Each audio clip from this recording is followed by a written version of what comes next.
A wannan wasa ita ce wadda ake gabatarwa a garin Aleru, a kasuwar albasa da ke nan garin Aleru.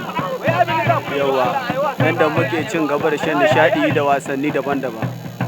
Wasar taure wasa ce ta gargajiya wadda aka fi ƙarfin yin ta a yankin Arewa.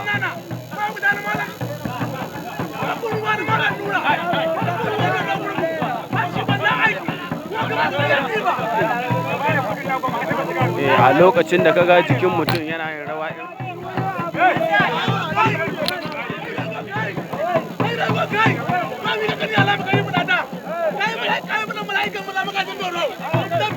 idan a lokacin da kaga jikin ɗan tauri yana makarkata yana wannan gyangyaɗi, wato maganin shi ne ya tashi inda yake dab da cin mutuncin ƙarfe ko na tsini ko kuma na kaifi ko kuma na karyawa.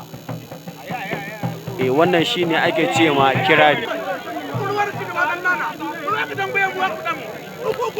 Wannan shi ne ake cewa kirari.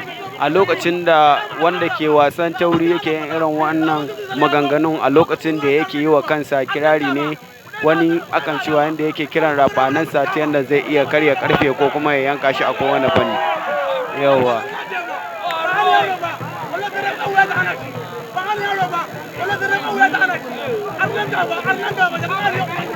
Yauwa, har yanzu dai wannan ɗan taurin yana ta kirari. Yauwa, ga abokinsa nan ya taso ya shirya tsaf domin ya cire mana ƙyayar ido. Yauwa, wannan ɗan wasan.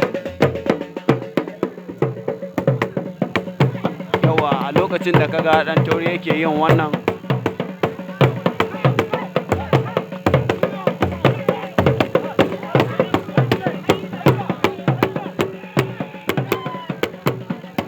Yauwa, wannan ita ce wasar tauri. Yauwa, wannan ita ce wasar tauri.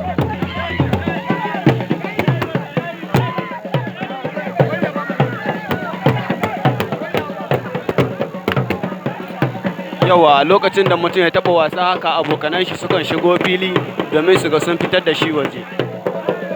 Ita wasar tauri idan ana yin ta, idan fili ya shunkuce akan samu wani ya dinga koren fili, inda wurin koren filin ma ake dan samun muhawara tsakanin mai koren fili da kuma 'yan kallo, wanda wani idan an buge shi baya haƙuri.